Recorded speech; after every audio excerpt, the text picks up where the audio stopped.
कि ये सरकार को जो बैठाया गया है 2019 में, ये सड़कें बनाने के लिए नहीं बैठाया। सड़कें बहुत साल से बन रही हैं, हाईवे बहुत बन रहे हैं, विकास पहले भी हो रहा था, अभी भी हो रहा है, कुछ तेज हो सकता है, कुछ ज्यादा हो सकता है। इस सरकार को बार बार इस समाज को चेताना होगा कि ये हमने सत्ता में आपको इसलिए नहीं बैठाया है कि आप कितनी सड़कें बनाएंगे, कितने हवाई जहाज चलाएंगे।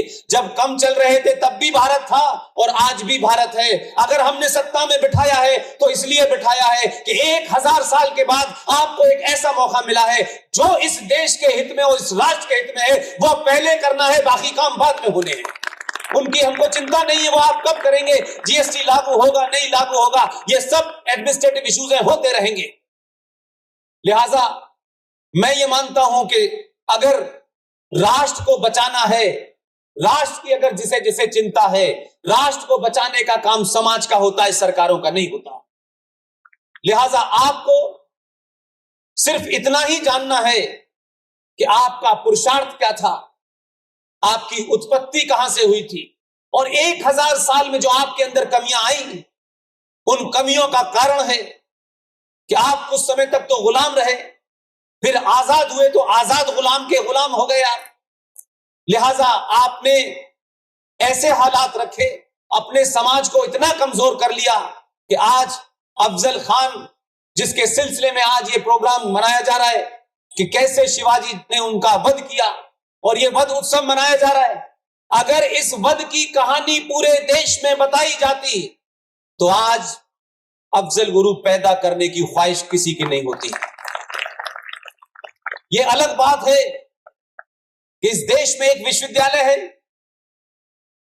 उस विश्वविद्यालय एक अजीब किस्म का है, सुपर इंटेलेक्चुअल है, विजनरी प्रधानमंत्री के नाम से है, उसमें जितने काम होते हैं महान कार्य होते हैं, लेकिन सच बात को अगर दुनिया के सामने रखते तो आज उनके खिलाफ आंदोलन खड़ा होता। मेरी किसी छात्र से विरोध नहीं है, किसी विश्वविद्यालय से विरोध नहीं है, लेकिन आप मुझे बताएं, जब पूरे हिंदुस्तान में बच्चे अपने हॉस्टल की फीसें 4-4 हजार और 5-5 हजार देते हो और 2 दिन लेट हो जाने पे उन पे फाइन लगता हो, तो ऐसी क्या खास बात है कि दिल्ली में एक विश्वविद्यालय है जिसके अंदर 24 आवर बिजली, एसी और महीने का किराया 10 रुपए, और 10 रुपए से सरकार 100 रुपए करना चाहती है तो लोग कहते हैं कि वामपंथ पे खतरा है, सरकार डिक्टेटर हो गई है, और पूरे दिल्ली के अंदर हंगामा है। और ये वो लोग हैं जो 10 रुपए के कमरे में रहते हैं, जिनके हाथ में 70,000 रुपए का मोबाइल है। तो ये पाखंड इस देश में इसलिए चल रहा था कि उन्हीं विश्वविद्यालयों में ये नारे लगते हैं। अफजल के नारे लगाएं, समझ में आता है अफजल के चाहने वाले कई करोड़ हैं इस देश के अंदर। आपने सरकार बदली, सरकार बदलने के बाद हर उस जगह पे कुछ ना कुछ ऐसा डाला जा रहा है कि जितने अफजल हैं एक ही दिन में बाहर आ रहे हैं। पूरे देश में कहां कहां अफजल है उनका पता चल गया है और उनका इलाज भी हो रहा है। लेकिन यह सिलसिला किसी सरकार के आने और जाने के बाद रुकना नहीं चाहिए। लिहाजा यह कहा जाता था हमारे साथी से, जम्मू कश्मीर में कहा गया कि अगर आर्टिकल 35A से छेड़छाड़ की गई तो हम जम्मू कश्मीर को 1947 जैसा बना देंगे। वहां की संविधान की शपथ लेकर के वहां की मुख्यमंत्री ने जब यह कहा कि अगर 35A के साथ किसी किस्म का कोई रद्दो बदल किया गया तो हम जम्मू कश्मीर में तिरंगा को उठाने के लिए कोई कंधा नहीं मिलेगा। अगर यही बात शपथ लेकर के भारत का कोई राज्य का मुख्यमंत्री कह देता तो इस देश में सेकुलरिज्म खतरे में पड़ जाता। लेकिन हुआ क्या? मैं बार बार किसी सरकार के विरोध में और उसके सपोर्ट में नहीं बोलता, लेकिन हम भारतीयों की एक समस्या है, हम तारीफ करने में बहुत कंजूसी करते हैं। अगर किसी ने बड़ा काम किया है वो हमारे धर्म का है या नहीं है, हमारी पार्टी का है नहीं है, हमारी विचारधारा का है नहीं है, उसकी खुलेआम तारीफ होनी चाहिए। और अगर किसी ने गलत काम किया है तो बीच चौराहे पे उसका विरोध होना चाहिए। लिहाजा जो लोग कहते थे कि 35A जो है ये बारूद से खेल है, हम मिटा देंगे, हम ये कर देंगे, हमने 5 अगस्त के बाद देखा, जो ये कह रहे थे कि 1947 बना देंगे, जो कह रहे थे कि तिरंगे को कंधा देने वाला नहीं मिलेगा, आज स्थिति यह है कि उन्हें कंधे पे लेकर के 4 लोग निकलने वाले नहीं मिल रहे। तो आपको न कोई हथियार उठाना है, न किसी को मारना है। कुछ लोगों की उत्पत्ति और कुछ लोगों का जन्म 1400 साल पहले इसी तलवार के सहारे हुआ है, उनको तलवार मुबारक। लेकिन आपकी सोच, आपके जहन के अंदर अगर फंडे क्लियर होंगे, आपको सच का सच पता होगा और झूठ का झूठ पता होगा, तो मुझे पूरी उम्मीद है कि सनातन के मानने वालों को किसी हथियार की जरूरत नहीं है। सनातन के मानने वालों को पहले यहां ठीक कर लें जो कंफ्यूजन है। उसी कंफ्यूजन के तहत मैंने कहा ये सारे धर्म बराबर हैं, ये दुनिया का सबसे बड़ा झूठ है। ऐसा ही एक नैरेटिव क्रिएट किया गया, उस नैरेटिव का नाम है मजहब नहीं सिखाता आपस में बैर रखना, हिंदी है हम बताएं, हिंदुस्तान हमारा। इससे बड़ा कोई फ्रॉड ही नहीं है। अगर मजहब ये नहीं सिखाता तो फिर मजहब किसी को कन्वर्ट करने की इजाजत कैसे देता है? ये कैसा मजहब है कि वो आपको कन्वर्ट करने के लिए रुपये, पैसे, मार पीट सब कुछ करता है? भाई,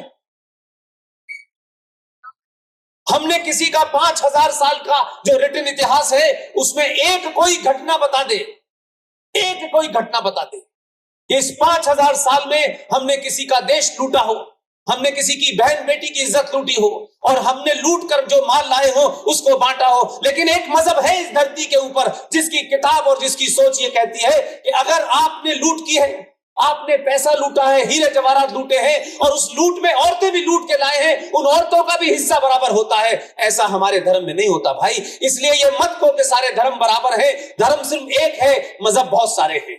ये मजहबों में तो हो सकता है, धर्म में नहीं होता। ये जो गंगा जमुना तहजीब है, इस गंगा जमुना तहजीब का सबसे ज्यादा शिकार हम बने और सरकारों ने आपकी कमजोरी के कारण आपके संविधान में भी प्रावधान ऐसे किए कि कभी आप इस बात को सोचे ना, कभी उस तरफ देखे ही नहीं। लेकिन मैं बार बार कहता हूं कि नेताओं से के अलावा इस देश में बहुत बड़ा समाज है, जागरूक समाज है। उन समाज के लोगों ने लोगों के बीच में चौराहों पे, पुलियों के ऊपर ये चर्चाएं क्यों नहीं हुई कि भारत के संविधान में ये धारा कैसे जोड़ दी गई है, किसके कहने से जोड़ी गई है, ये कौन सा 1927 का कानून चल रहा है भाई, कि सिर्फ इस देश के बहुसंख्यक समाज को अपने कॉलेजेस में, अपनी यूनिवर्सिटीज में, चाहे वो प्राइवेट हो, उसमें उसे अपने धर्म की शिक्षा देने पर रोक लगी हुई है। कमाल की बात यह है कि मैं अपने बच्चे को सनातन बताना चाहता हूं, मैं चाहता हूं कि वो सनातन के बारे में जाने, लेकिन उसके पास कोई रास्ता नहीं है कि वो कहां पढ़े। लेकिन बाकियों को सबको छूट है, तो जिनको छूट है वो पढ़ के वही कर रहे हैं जो उसमें लिखा है। और हमारी कमजोरी यह है कि हमारे पास पढ़ाने के लिए रास्ते नहीं है। तो वो जो आदमी है, जो बच्चा है, उसको कैसे पता चलेगा कि सनातन क्या था, हम कौन थे, हम कहां से आए थे, किस तरीके का हमारा इतिहास है। लिहाजा हम जनगण बहुत गाते हैं, सुबह से लेकर शाम तक जनगण मन की बहुत बात होती है। उस जनगण मन के अंदर एक सिंध नाम का प्रांत आता है, और जब प्रांत आता है तो हम लोग कहते हैं कि इसको हमको लेना है, हमको सिंध विंध नहीं लेना। यह कोई बहुत बड़ी बात नहीं है कि सिंध को लेने के लिए आपको युद्ध करना है। मैं बार बार कहता हूं उस शक्ति को समझ पाया हूं, और शायद वही कारण है, उस शक्ति के कारण मैं आज पूना में आपके सामने खड़ा हूं। और पूरे देश में लोग मेरी बात सुन तो रहे हैं, नाराज भी हैं, गुस्सा भी हैं, भावुक भी हैं, क्योंकि इस देश में सच न बताने की प्रथा जो थी वो लगातार जारी है। आप सच बता दीजिए आज के युवा को, मुझे पूरी उम्मीद है सच पता करने के बाद उससे बड़ा राष्ट्रवादी कोई नहीं हो सकता। लेकिन सच नहीं बताना चाहते, हम बार बार गुमराह करना चाहते हैं। उस गुमराह करने की वजह से हमने ये नहीं बताया कि सिंध का जो राजा था, राजा दाहिर फेन, उसने क्या ऐसा काम किया था कि अगर आप जानते तो चौराहों पे खड़े होकर के जब बोलते तो कुछ लोगों को जो छोटे भाई का पजामा, बड़े भाई का कुर्ता पहने घूम रहे हैं, उनसे पूछते कि हमको काफिर कह रहे हो। कुरान मजीद में 30 आयतों में 34 बार काफिर का जिक्र आया है, हम उस पे भी नहीं जाते और ये कहते हो कि काफिर का कत्ल वाजिब है, जस्टिफाई है। आपकी किताब कहती होगी, हम तो नहीं मानते, लेकिन थोड़ी देर के लिए अपने गलेवान में झांको। एहसानमंद होना चाहिए उन तमाम सारे लोगों को जो दुनिया में हैं। मैं सिर्फ भारत की बात नहीं कर रहा हूं, उन 57 देशों की बात कर रहा हूं जिनसे यह बात छुपाई गई है। और ये कोई इतिहास में 1000 साल एक लम्हे के बराबर होता है, कोई बहुत बड़ा उसका काल नहीं होता। प्रॉफिट मोहम्मद साहब, उनके दामाद का कत्ल मस्जिद में किसने किया था? जो लोग कत्ल कर रहे थे वो कलमा पढ़ पढ़ के कर रहे थे। ना उसमें कोई रामलाल था, ना श्यामलाल था, ना विश्व हिंदू परिषद थी, ना आरएसएस थी। तो कौन लोग थे भाई, बताओ दुनिया को। प्रॉफिट मोहम्मद साहब की बेटी बीवी फातिमा का किसने उनके घर में आग लगाई और जलते हुए दरवाजे में उन्हें दबा दिया और उनकी मौत हो गई। प्रॉफिट मोहम्मद साहब के नवासों को करबला के मैदान में किसने मारा? ये बताओ ना, तब पता चलेगा कि असली सनातन वाले कौन होते हैं और ये जो तुम किताब को फॉलो करते हो, तुम में और हम में कितना फर्क है। उनके नवासों को मारा, उनके नवासों के नवासों को।